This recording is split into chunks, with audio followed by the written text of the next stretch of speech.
Zafi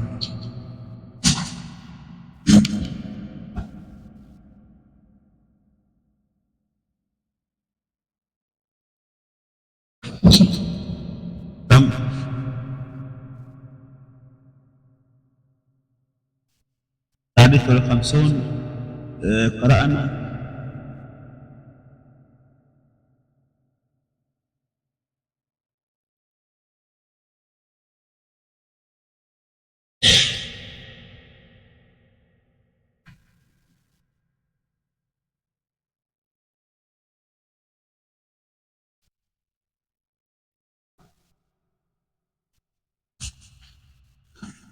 بسم الله والصلاة والسلام على رسول الله صلى الله عليه وسلم. أما بعد الدرس الرابع والخمسون somo la 54. Somo la 53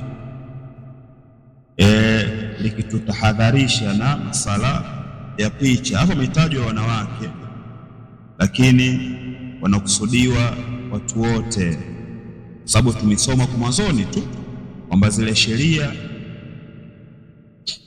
mara nyingi sana zinaenea kwa wanaume na kwa wanawake, ila mara chache sana yani zinakuja kuhusisha kwa ajili ya wanawake tu, na mara chache na kuhusisha kwa ajili ya wanaume, lakini asili ya sheria wanakusanya wote, wanawake na wanaume. Kwa hiyo masala haya mengi yanakuwa kinyume chake. Tunataja wanawake kwa sababu darasa ndio inawahusu wanawake, lakini na kinyume chake wanaume pia yani yanawahusu katika upande huo.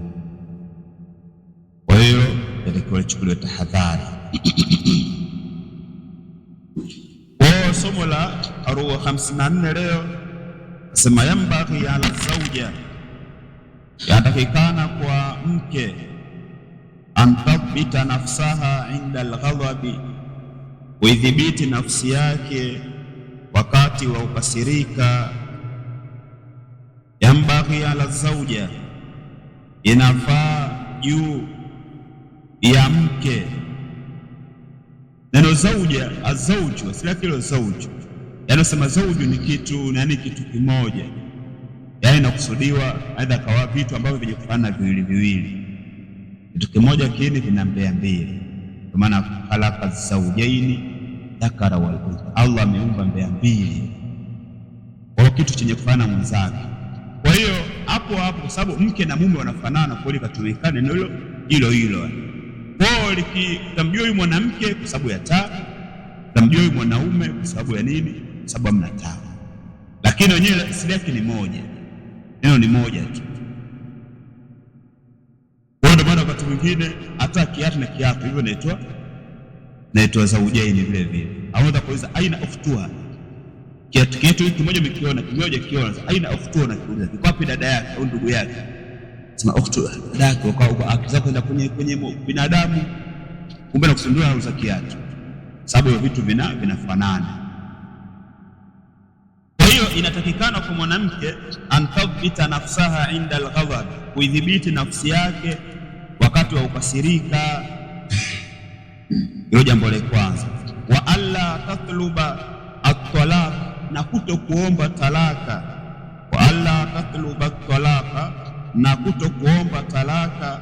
Min zawjiha, kutoka kwa mumewe. Lianna shaitana, kwa hakika shaitani. Lianna shaitana, kwa kuwa shaitani. Kad yahdhuru, huenda yupo, huenda akawepo, kwa maana kahudhuria sehemu hiyo, yupo. Lianna shaitani, hakika shaitani. Kad yahdhuru, huenda akawepo. Wa rubbama talaqaha zawjuha, na huenda wakati mwingine, au talaqaha zawjuha, na huenda akamwacha mtu mkewe.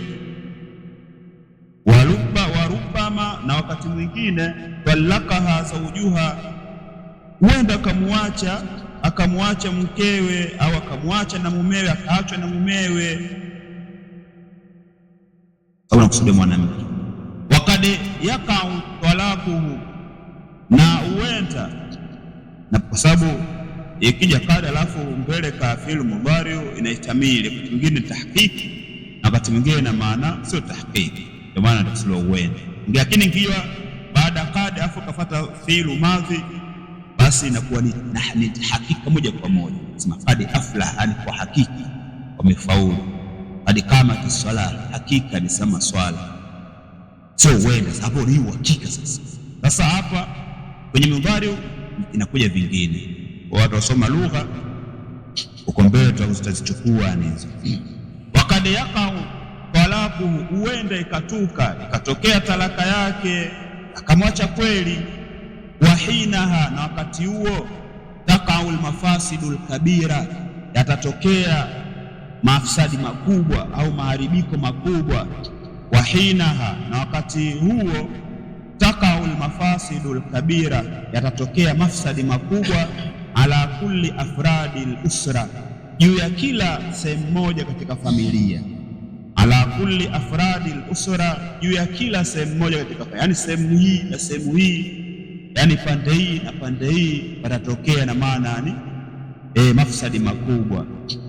Wa nabiyuna sallallahu alayhi wasallam yakul, na mtume wetu sallallahu alayhi wasallam anasema, la taghlab, usichukie, la taghlab au usikasirike. Rawahu al-Bukhari. Hapa katika darasa hii inafunza ya kwamba yatakikana kwa mwanamke, yani Kiswahili kwa maelezo kwa ufupi, anatakiwa idhibiti nafsi yake wakati wa kukasirika. Si mwanamke tu, watu wote na wanaume pia watakiwa waidhibiti nafsi zao wakati wa kukasirika. Sasa kama mwanamke, ili sababu akikasirika anaweza kufanya maamuzi yoyote. Kwa hiyo ndio maana akatoa tahadhari, sio kwa kukasirika kwake akawa mwisho nipe talaka yangu, nipe talaka yangu. Ndicho kinachosema, kinatahadharishwa, kwa sababu ukikasirika alafu ukafanyia kazi yale baada ya makasiriko, unakuja kujiraumu mbele. Kwa ndio hicho kinachoelezwa hapa. Asija kama mwanamke akaomba talaka baada ya kukasirika, kwa sababu shetani huenda kwa yuko sehemu hiyo akachochea maneno, wewe kuona kama ni masiara, kumbe na kuwa ni kweli. Na wakati mwingine talaka inakubali, mwanamume anatoa kweli talaka kumwacha mkewe kwa masuala hivyo. Na hapa inazungumziwa zile sababu, ikiwa hakuna sababu zile za kisheria, sababu za kijinga tu, na wanawake wengine pengine labda hajanunuliwa kijora cha sare, kwa hiyo ndio hivyo nakasirika, ipi talaka, kama hivyo niache, nyumbani hatujaelewa hivi. Sasa anakaa masiala. Sasa mwanamke, kuna siku mwanaume na yeye anakuta ameamka vibaya, anakuwa anamka upepo wa pwani, kwa mwisho anakuacha kweli masiala, anakuacha kweli, alafu mwisho unakuja kujuta. Kwa hiyo hicho ndio kinachofanyaje, kinachotahadharishwa. Wewe pengine hujui unafanya, lakini shetani yupo akachochea, akamchochea pande ya huko wa mume, akamwache kweli, bwana likia kitu gani wewe? Kwa kujikuta mwanamume kwa anaandika talaka na kuacha sababu hizo. Wale wanaume wenye akili watakuwa tatizama mazingira inakuaje. Na akasema huenda akatokea talaka pia, na wakati huo yakatokea maharibiko makubwa katika kila pande, katika upande wa familia. Pengine wewe ulikuwa pengine ukweni unapendeza, wana wanaukubali, unaishi naye vizuri, udugu ulitegemea baina ya ukweni na huko, lakini baada ya kutokea talaka, basi tunaona maharibiko mengi yanatokea. Baada ile kupatana tena imekuwa ni chuki, pengine maelezo yamekuwa yamezidi, bwana miocho hivi kwa sababu hii, kwa mwisho anaanza kutukia. Mwisho familia hii na familia hii hawasemi. Kwa sababu gani? Kwa sababu za talaka. Sababu itapokuwa talaka yanatokea mambo mengine yanazuka, mambo ya mali, mambo ya hivi. Sasa inakuwa uhasama, baada ya udugu unakuwa sasa ni ugomvi mkubwa. Ndio hicho kinachotahadharishwa, na hali ya kwa jamii zimeungana, Allah ameziunganisha. Sasa mwisho wanachukia wakwe wa familia hii na wale kule wanaenda kuolewa hawaongei. Sababu gani? Sababu wana wao wameachwa. Kuna mafsadi kama hayo. Au pengine wakati mwingine mtoto au binti anakubalika huku ukweni pia, au au wewe mwanaume unakubalika huko ni kwenu, wote kuna pango. Baada ya kutokea hayo, wewe kila mmoja anavutia upande wa kwake, mara mwisho atokea mafsadi, maharibiko makubwa katika familia. Hiyo amekatazwa. Na hivyo kwa wanaume watakiwa watizame mambo kama hayo yanayopelekea wao kukasirishwa, alafu wakafanya maamuzi baada ya kukasirika. Watakiwa watizame. Kwa hiyo ukikasirika, sifa ya kukasirika ni ipo, kwa sababu ni katika maumbile. Wanachoona sema kukasirika kwako ni katika maumbile, Allah amekuumba nayo. Hakuna mtu ambaye asikasirika. Kinachosemwa hapo, kinachokusudiwa ni yale kuwafanyia kazi yale yanayopatikana baada ya kukasirika, ndio hicho kinachokatazwa wewe usifanye. Hakuna mtu ambaye asifanyaje asokasirika katika, sio mtu, yani Allah mwenyewe anafanyaje, anakasirika, yani ana sifa ya al-ghadab. Allah anakasirika,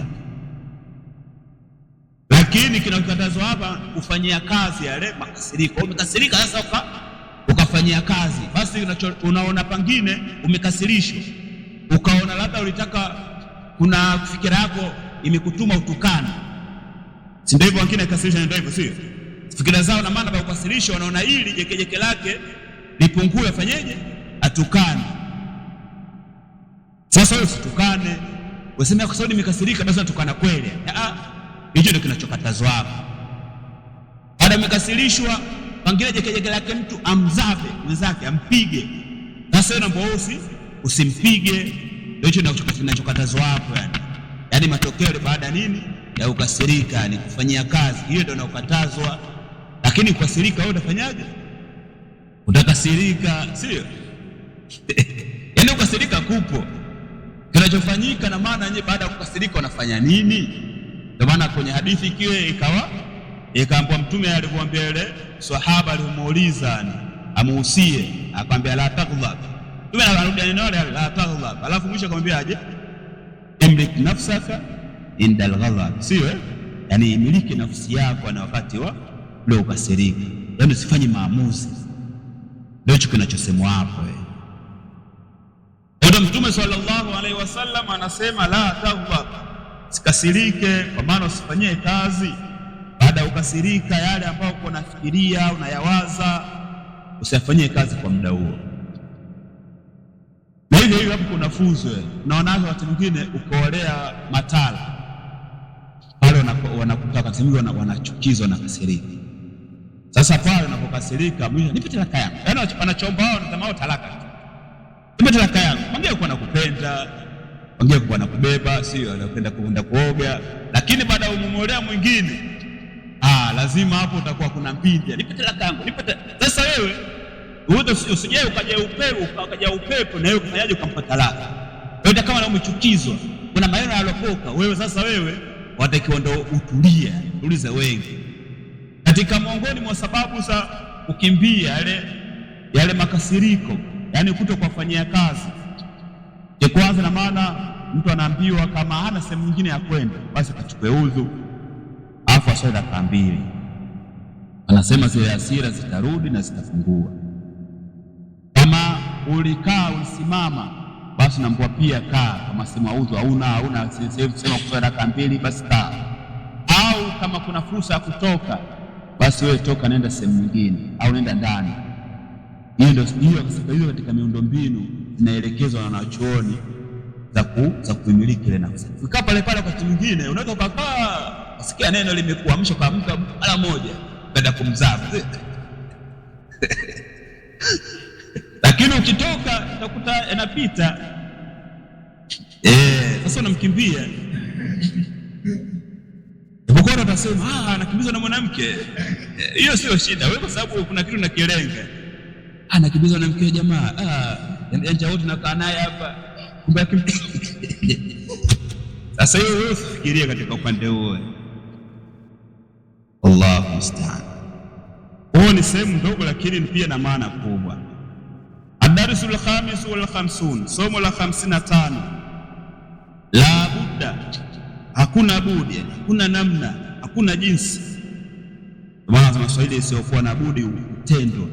La budda, hakuna namna, antaalama almar'atu kufahamu mwanamke anna talaba talaqi, hakika kuomba talaka, la budda, hakuna jinsi, yani lazima, antalama almar'atu, kufahamu mwanamke anna talaba talaq, hakika kuomba talaka, biduni sababin, basi na sababu ya kisheria, yani sio sababu tu au naifunga na kisheria, biduni sababin, basi na sababu ya kisheria, la yajuz, haifai, na maana ni haramu mwanamke kuomba talaka basi na sababu ya kisheria.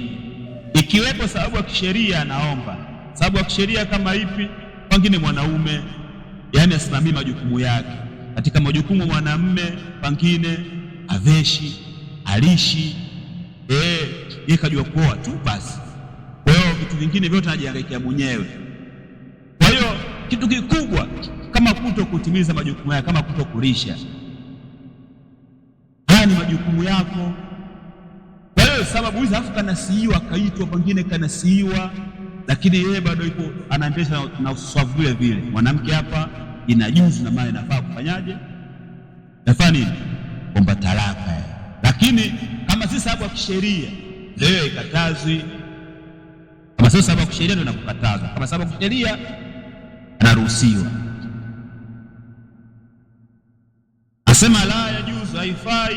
Anasema wa fil hadith, katika hadithi ya Mtume sallallahu alaihi wasallam anaosema ayyuma mra'atin, mwanamke yoyote yule, ayyuma mra'atin, mwanamke yoyote yule, sa'alat zawjaha talaq, amemuomba mumewe talaka, ayyuma mra'atin, mwanamke yoyote yule, sa'alat zawjaha talaq, amemuomba mumewe talaka, min ghairi ba'sin, pasi na tatizo lolote, min ghairi ba'sin, pasi na tatizo lolote, fa haramun alaiha raihatul janna, ni haramu juu ya mwanamke huyo kupata harufu ya pepo. Haramun alaiha, ni haramu juu ya mwanamke huyo raihatul janna, kupata harufu ya pepo. Rawahu Abu Dauda bisanadin sahihi. Aipokea Abu Daud sanadi iliyokuwa sahihi. Sema walil asafi, na katika masikitiko, walil asafi, na katika masikitiko yenye kuhuzunisha, fa inna ba'dha nisa, hakika baadhi ya wanawake, tatlubu talaka, wanaomba talaka, liasbabi tafiha, liasbabi tafihati jidda, kwa sababu duni mno. Asema walil asafi, na katika masikitiko, fa inna ba'dha nisa, hakika baadhi ya wanawake, tatlubu talaka, wanaomba na kuidai talaka, biasbabi tafihati jidda, kwa sababu duni mno, kwa sababu haina msingi. Lakini kuna baadhi yao wanafanyaje? Wanaomba talaka. Haya ni katika masikitiko makubwa. Shehe anawasikitikia wanawake na hiyo. Kwa hiyo ni haramu kwa mwanamke kuomba talaka pasi na tatizo lolote, kama hadithi inavyoelezea. Kwa hiyo akiomba kwa utaratibu, hana tatizo la msingi, hakuna sababu ya sheria, basi yeye ni haramu kuipata harufu ya janna. Nasema hisi harufu tu basi peponi utaingia. Okay, hiyo ukiambua harufu uipate, basi ndio pepo ndo zaidi, ndio uipate kabisa. Yeye kama mtu akaelewa kinyume nyume. Kwa maana ile harufu ya pepo haipati, japokuwa harufu yake inaenda masafa kadhaa kama alivyoelezea Mtume, lakini yeye hatoisikia. Kwa maana atasikia tu kuna pepo, kuna hiki, ile harufu yake ile haipati, sio kuiona. Sasa katika wanawake wengi ile walitizame wala walichunga, wao wakiamua wakighadhibika tu, wakikasirishwa, basi wao wanachokiona basi kwamba talaka. Hiyo sio sababu. Watakiwa wasome vile vipengele vya sheria ili wasijiingize kwenye matatizo yasiyo, yani matatizo yakawagharimu katika dunia yao na akhera yao. Ndio maana sababu masomo yao wenyewe wamepita na wameelezwa na wameelezewa zaidi, lakini sisi tunasoma kwa sababu sisi ni wasimamizi katika upande huo. Na wewe pia mwanaume, Unatakiwa usitoe talaka ni kwa hakuna sababu ya kisheria, yaani ukaomba talaka tu kwa sababu hujakata kijora hujatoa nini, basi wewe ukamitoa. La, utizame mambo ya talaka hana mzaha. Kwa ukijaribu kufanya masiara, basi napita kweli, masiara yake ndio kweli yake na kweli yake ndio zaidi. Kwa hiyo katika masala talaka sio kutania, sababu kwa watu wengine wanakuwa kama wana mfumo wa kuwekti, wanatania kwenye masala talaka, hamna kutania.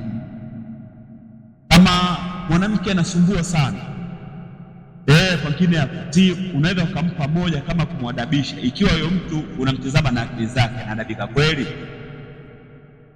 Kama unakuta wewe pengine wewe unampenda na unaenda ndio kwini wako, alafu moja umempa, mara kwa tena utakamwadabisha tena, unajua unazipunguza hizo, mara umemaliza, mara kwa tatu zimeisha, unaanza kugombana na watu, meisha hamna. Au katika mtu mwingine anamchumbia jamaa huyu, mimi tu mbili tu, mwingine atakaape kabisa, wao ile kwa moja tu ile, wewe maliza tatu wewe. Nilimwadabisha vipi? Ulimwadabisha talaka tatu au mbili?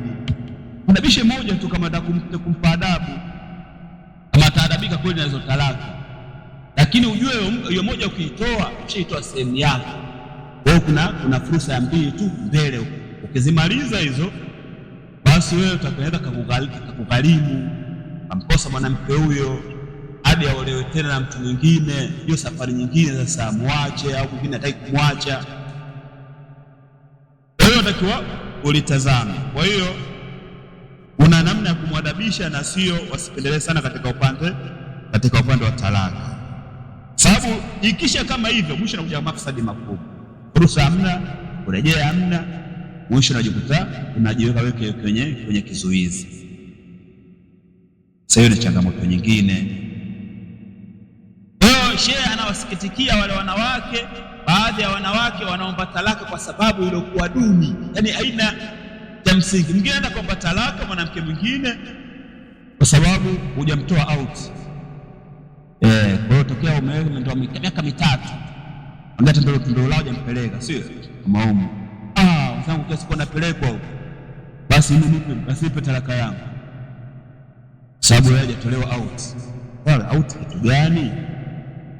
Out ni tiketi ya peponi, out ni nini? Sawa, ulielewa balizo hizo ni sababu za kijinga. Au wakataja kwa sababu hujanunulia sare, tokea nije shughulini huko nyumbani wataja sare, wewe hujanunulia miaka yote hii, basi nipe talaka yako. Ni sababu za kijinga na mfano wa sababu kama hizo. Kwa hiyo yatakiwa wewe unawaambiwa si mwenye kutoa talaka, ila ikiwa ameangania na kuna namna, tatizama maslahi. Mwingine yanang'oa talaka, yani hakutaki kabisa, mshachokana, pengine wakati mwingine ndio hivyo, kwa mwenyewe ulianzisha baadhi ya mambo, sasa mwisho na kuomba ukona huyu hataki, mpe na saa wape jamaa zake, ukona hataki, basi ulikuwa bora ni kuacha, sio kung'ang'ania. Ungeenda kuletea madhara.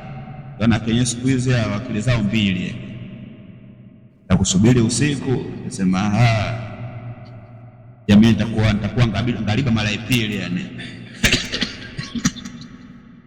ngaliba kama mara ya kwanza alikokata kwa kuonea huruma, alikata ngozi, tumesikati ngozi, akatadi yenye na nyama.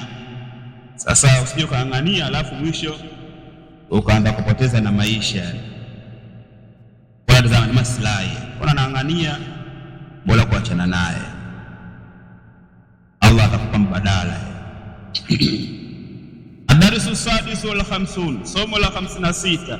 Yahrumu ala almar'at, ni haramu kwa mwanamke, antusi adhanna bil akharin, wadhania dhana mbaya wengineo.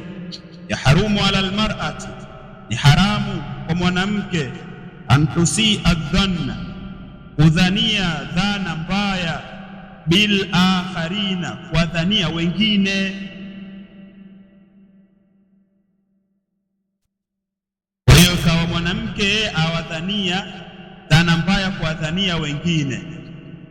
Asema li anna al-asla, huwa husnu dhanni, kwa sababu asili ni kuwa na dhana, kuadhania dhana njema. Lianna al-asla, kwa sababu asili huwa husnu dhanni, ni kudhania dhana njema. Qala taala, amesema Allah mtukufu, inna ba'da dhanni ithmu. Nitaja mikata haya kwa ufupi tu. Hakika baadhi ya dhana ni madhambi. Asema wasuu dhanni, na dhana mbaya, wasuu dhanni, na dhana mbaya, yufsidu alaqati, inaharibu yale mafungamano. Wasuu dhanni, na dhana mbaya, yufsidu alaqati, yanaharibu yale mafungamano. Pia wayusabbibu almushkilat, na inasababisha matatizo.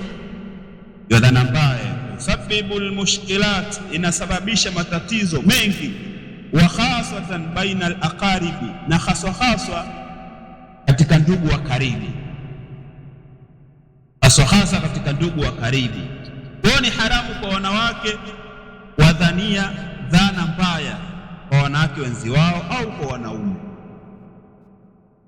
Na hapo hiyo kwa wanawake sio kinyume chake, wanawake sababu shapata na sugu yao, na kwa ni haramu pia kwa wanaume, yani kudhaniana dhana zile mbaya. Sema yule bila shaka nahisi na ile nahisi vile au nahisi hivi, ukawa unamdhania mwenzako vibaya. Hiyo imekatazwa na sheria hiyo. Labda anasema unachoni zikaba zikadhiri zile karaini, zile viarama, vielelezo, vidokezi vikapelekea huko, lakini muda wa kuwa karaini hamna ya kuonyesha wewe hadi umdhanie hivyo, hiyo haitaruhusiwa moja kwa moja. Na ukifanya hivyo unafanya madhambi. Kwa hiyo upande huo nao umekuta wengi, Waislamu wengi wanakuwa wanafeli katika upande huo. Wewe wanadhaniana vibaya, wewe utakuwa hivi, wewe utakuwa hivi. Umeona pale yule amesema na yule atakuwa ni hivi. Wewe ukoona unatatiza, basi kamuulize au mfikishie namna moja au namna nyingine, ili upate uhakika, usiwe mwenye kudhania. Kwa sababu gani? Asili na maana ni kudhaniana dhana njema. Kwa hiyo wewe mpe udhuru, kwa maana achoone wewe mpe udhuru. Umeona mtu hivi pengine kuna aenda kinyume na sheria, mpe udhuru, sipeleke dhana kwanza. Toa udhuru kwa pengine hivi, kwa shangazi yake, atakuwa labda yule dada yake. Toa udhuru huo kwanza, alafu mambo mengine yataendelea mbele, ili kujilinda na maana usije kaingia kwenye dhambi mwenyewe. Hilo jambo la kwanza. Lakini sheria mwisho baada ya aya akaleta ufafanuzi kwamba dhana mbaya zinaharibu yale mafungamano. Mfano, huyu na huyu, ongea na rafiki yako tu mkao mnaishi vizuri, au na jamaa yako au mjarani zako, lakini ikatokea dhana mbaya, basi yale mafungamano yale kwa mnaishi vile zamani yote yanakuwa yanaharibika. Kwa kusikilizi wala na utaanza kumchukia sababu anakudhania vibaya. Kwa hiyo takiwa litizama na harimu mafungamano baina ya watu, familia na familia hii. Unaingia pengine kwenye uhasama kwa sababu ya dhana mbaya. Kwa kuna dhana nyingine zinaingia ni mambo ya shirki. Naona watu wale, naona yule atakuwa ni mchawi yule. Kuna macho yake mekundu kama vile, sidhani yule bibi yule. Kwa kuna watu wanaenda kaoa mabibi zao. Basi kwa sababu nini? Kwa sababu wameanza kudhania dhana mbaya. Yule atakuwa ni mchawi yule, au itakuwa ni mganga yule. Kwa hiyo kuna mfumo kama huo. Hiyo ndio mtu afanyaje, alifahamu jambo la kwanza. Alafu na yanasababisha matatizo mengi, na hasa matatizo katika ndugu wa karibu. Wakati mwingine dhana mbaya inafikia familia hii, mjomba haongei na kina shangazi, sababu asili yake kuna dhana mbaya zimetokea. Kina bibi haongei na ndugu zao, sababu kuna dhana mbaya. Familia hii haongei na familia hii, wote ni ndugu pengine, sababu ndani yake kuna dhana mbaya. Ikiambatana dhana hiyo na shirki, ndio inazidi zaidi. Kwa hiyo hilo takiwa tulifahamu katika upande huo. Wewe na haribu pengine wewe na ndugu yako, kwa sababu anakudhania vibaya, basi mwisho unakuta kusaidiana hamna, hivyo chuki moja kwa moja, kwa sababu nini? Zimetanguliwa na dhana mbaya. Kwa hiyo dhana nakuta kudhaniana vibaya, hiyo ni jambo ambalo ni madhambi na anaharibu ule udugu wa Kiislamu na udugu ule wa karibu ambao ni mafungamano, mzaliwa pengine wanasaba, hiyo unaharibu. Ndio maana kusoma sura al-Hujurati katika zile sababu ambazo zinaharibu udugu ima moja wa Kiislamu au wanasaba, ndio pale zikaanza kwenye aya 6 zimeenda hadi kule mwisho wa aya inna ba'da dhanni ithmu wala tajassasu. Mwanzo ku injaakum fasik, nianza mambo ya habari, na ukiona habari basi fanyia tafiti, ukaanza kuzungumza, alafu mwisho ukajapata sio uhalisia wake, unajuta. Zikaanza hapo ikafusha innamal mu'minuna ikhwa. Kuanzia hapo kuna aya hapo zilizokuja hapo zote hizo zinakatazwa watu mambo yao siyafanye, kwa sababu wao wakiyafanya hayo yatapelekea udugu wa Kiislamu kubomoka. Kuna watu wasidharau, la yaskharu qaumun min qaumin, watu wasiwadharau watu wengineo, kwa sababu kudharau, kitendo cha kudharau kinapelekea udugu kufa. Kwa hiyo ukijua unanidharau, basi napelekea mimi na kudharau vile vile, kwa udugu unakufa. Wasidhaniane dhina mbaya, wasiitane majina mabaya, majina ya ajabu ajabu kupatikana yale. Kama mtu alitaka jina hilo, wewe usilazimishe tu. Na kuna watu nao wanalazimisha kwa kwanza wao majina, na kuna watu wanasifika hao akimbandika mwenzake jina ling'oki lale na kufanana. Sasa ujue wewe kama alitaka hilo apata dhambi, wewe usilazimishe tu, mimi sio jina langu ndio hilo. Bora nifanye nini wewe? Sasa sio unafanya nini, lakini dhambi. Kwa hiyo pia kuna masala baada hapo, ndio dhana mbaya zikaja, wala tajassasu, wala msifuatiliane, msipekuane, anafanya nini na kula kitu gani yule, kwa anafuatilia. Hiyo imekatazwa. Wala yaktab ba'dukum ba'dha, yani aya zikaongoza huko, wasisengenye baadhi yao, kuwasengenya, kwa sababu ukisikia wewe huyu ananisengenya hata kama rafiki yako, yani udugu unaweza ukaishi kwa kumbe tabia zake huyu. Kwa hiyo kumbe tabia yake mimi nakaa naye pamoja, kumbe hapa ananisengenya, basi hapo udugu unakufa. Hayo yote yaliyokatazwa hapo, hayo yanaharibu ule udugu wa Kiislamu. Kwa hiyo tukiacha udugu wa Kiislamu, pengine huo pengine nasema sio shida sana. Sasa kuna udugu wa damu pia unaharibu. Ukiharibu udugu wa damu ndio nazidi na kwa ndio matatizo makubwa zaidi. Wakati mwingine hata hiyo haribike udugu wa damu, wengine wao wako kwenye msimamo wa sawa, hiyo sio shida. Ndugu zako utakuwa Waislamu wengine huko, kuna watu wengine sema waje sasa, wewe ndugu yangu yule, wewe ndugu yako umezaliwa, lakini na maana muda kuwa anaenda kinyume na sheria, basi wewe utaachana naye, sio unampata kwenye uovu kwa sababu umezaliwa naye. Wewe utakasetu lijue kwamba dhana mbaya zinapelekea, zinasababisha kuleta matatizo hasa katika ndugu wa karibu. Kwa hiyo tujiepushe na upande wa kudhaniana dhana mbaya. Tasoma la mwisho hili kwa sababu muda pia unaenda, tuje tujue sehemu nyingine. Ad-darsu sabiu wal 50, somo la 57. Sema yambaghi ala almar'ati, yatakikana kwa mwanamke, antastamia lilmuhadharati, kusikiliza mihadhara, annafia, yenye manufaa, allati, mihadhara ambayo taziduha ilman wa imana, itamzidishia mwanamke huyo ilmu na imani. Yambaghi ala almar'a, yatakikana kwa mwanamke, antastamia lilmuhadharati, kusikiliza mihadhara, annafiati, yenye manufaa, allati, mihadhara ambayo tuziduha ilman wa imanan, itamzidishia yeye mwanamke huyo ilmu na imani. Wal waqtu fihi muttasiun lidhalika, na wakati ndani yake ni mpana mno katika kusikiliza mihadhara, wakati ni mkubwa. Lakini pia atakuwa tahadhari, sio kila mtu asikilize watu wa bid'a, asiwasikilize wazushi, makhulafi na mahizbi, wasikilize watu wa sunna. Hilo katika mambo ambayo wanahimiza Waislamu. Au katika upande wa wanawake, lakini na wanaume pia watakiwa wafanye kama hivi, wapate muda wawe wanasikiliza mihadhara yenye manufaa.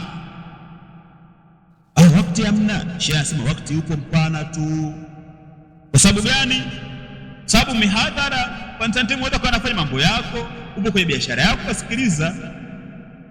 Upo kwenye kazi zako unafungulia mhadhara wako unasikiliza. Wala ishughulishi kwamba lazima uwe na umakini moja kwa moja. Wala hailazimishwi hivi. Kwa hiyo huku unafanya kazi zako, huku mhadhara unaendelea kama kawaida. Audio yako maisha yanaenda.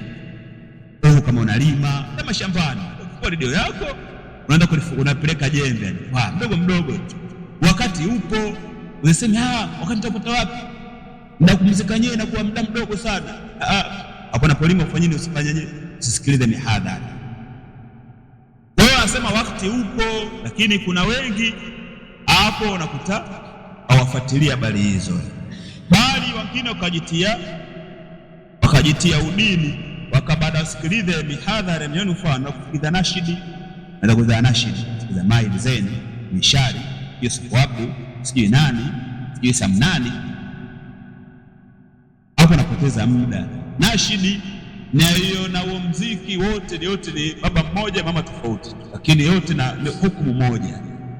Asikiliza nashidi ukaanza kusikiliza mihadhara, au ukasikiliza ukaacha kusikiliza Qur'ani, ukasema hiyo nashidi pia kwa sababu imbo wa Muislamu kuna huzuni, kuna sauti za huzuni, sijui Jafari Mponda Ponda nini. Kwa kuna watu wanasikiliza habari hizo, sikiliza nashidi akaacha kusikiliza vitu vyenye manufaa, sababu kuna huzuni wa kitu gani? Sauti yake ile yaani kusikiliza lazima na yeye utoke chozi. Nini inakutoa chozi kitu gani? Na kuna wengine wengine wale walanduka hivyo wakisikiliza kina Monde wanatoa chozi. Kwa shida nini? Tunasema muziki bwana, muziki wa zamani unakufunza bwana, sio muziki sasa hivi. Yani si wazee wetu wanatuambia vijiweni huko, yani sifuza Qur'ani kumfunza muziki. Huyo mzee anajitambua kweli. Kwa hiyo na hawa watakao kuna watu wao wanajifanya wanasikiza vitu ambavyo visiko kwenye manufaa. Nasikiza muziki muda nao. Headphone, bluetooth, anaweza kapiga jogging, kamba jogging hadi vizuri ile mpaka kidogo umfungulie Mbosso, sio? Kwani ukimfungulia mafuta msikii? Yaani jogging hadi vizuri, funga Bela Humedi usikize vizuri jogging. Kwa hiyo hilo ndio kiwango gani tukisikia taarifa habari. Unakatazwa kitatizamika. Hilo ndio usiwe ni sababu wewe. Wakati upo mkubwa. Sheikh anasema hapa, anasema wa inna minal mu'sif, hakika katika mambo yenye kusikitisha, wa inna minal mu'sif, hakika katika mambo yenye kusikitisha, anna ba'dha nisa, hakika baadhi ya wanawake, tadhiyu waktaha, wanapoteza wakati wao, tadhiyu waktaha, wanapoteza nyakati zao, abra mawaqi tawasuli, kwa kupitia mitandao ya kijamii. Si wanawake tu, hadi wanaume, ila wao ndio zaidi. Fa inna, anasema wa inna minal mu'sif, hakika katika mambo yenye kusikitisha, anna ba'dha nisa, hakika baadhi ya wanawake, tadhiyu waktaha, wanazipoteza nyakati zao, abra mawaqi tawasul, kwa kupitia mitandao ya kijamii, fi mutabati tafihina wa tafihat, katika kuwafuatilia watu duni katika wanaume na watu duni katika wanawake. Wanawake wanapoteza nyakati zao kupitia mitandao ya kijamii, sio wanawake na upande mwingine, na wanaume wengi wanapoteza nyakati zao kupitia mitandao ya kijamii.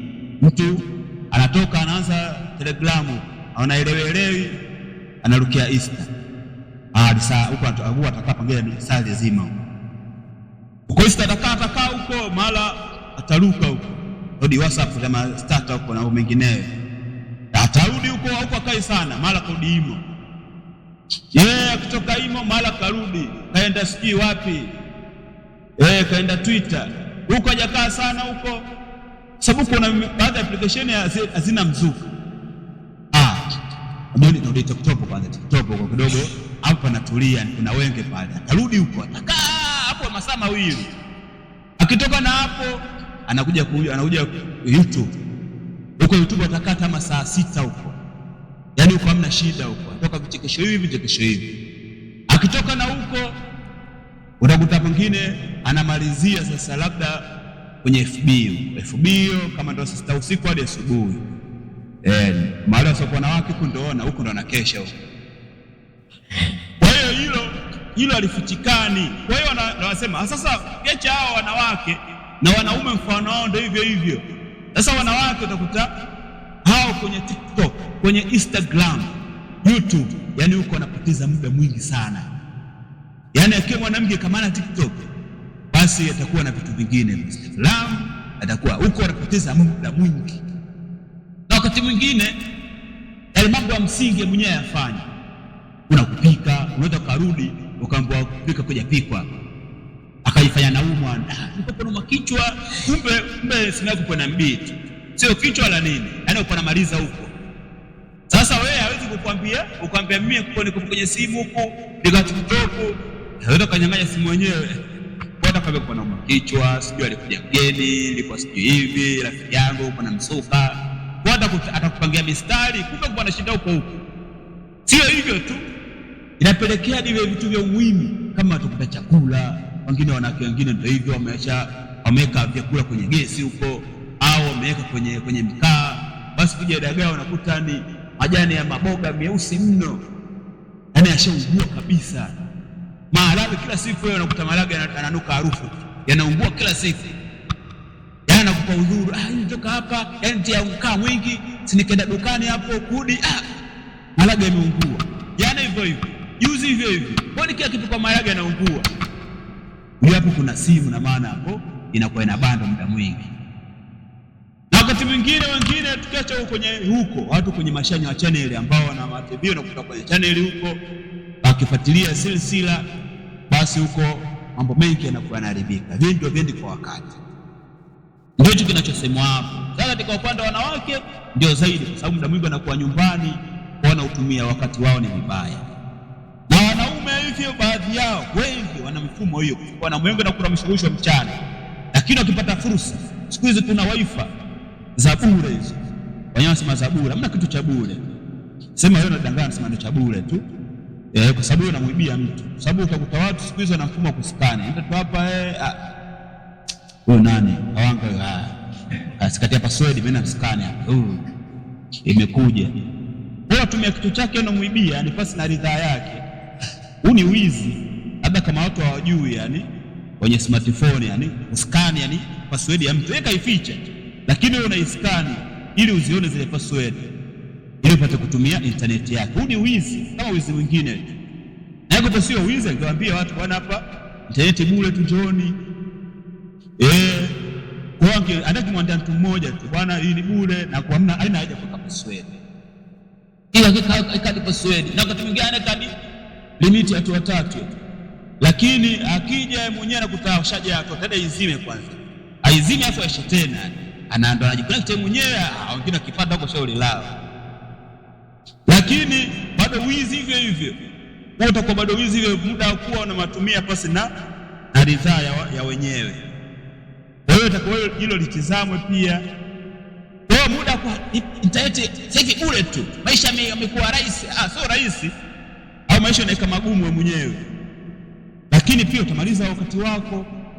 Yaani simu yako ikiwa na MB, yaani wala upate shida sana. Kila muda atakuwa watu wameangalia wapo kwenye simu. Sababu yani kuna MB za bure.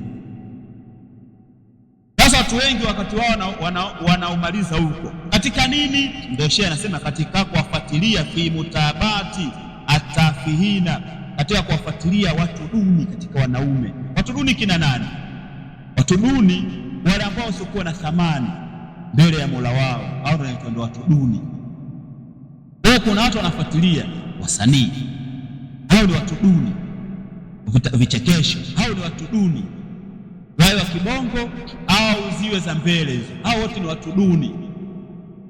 Na mfano wao fuatilia mwanamuziki, wakafuatilia watu wa mpira, yani hao wote ni watu duni hao. Sasa kuna watu ndio wanapomaliza huko, yani umri wao kufuatilia kama mchezaji wa mpira, kufuatilia msanii, analipo hiki, anaishi hapa, akafanya hivi, ana nyimbo 200, anafanya hivi. Hao ni watu duni. Hao wakafuatilia mambo za season, silsila. Leo kuna kipindi hiki Azam TV, labda kuna kipindi hiki, kuna kipindi hiki kwenye simu hii. Kwa hiyo kuna zuri akawa wamelasisha hadi kwenye simu. Unafuatilia hivi, nafuatilia huyu yupo India, huyu msanii huyu anatoa vizuri kila Jumatatu au Jumanne zinatoka mpya. Kwa hiyo ratiba zake anazo wewe. Wewe unafuatilia watu duni wasiokuwa na thamani.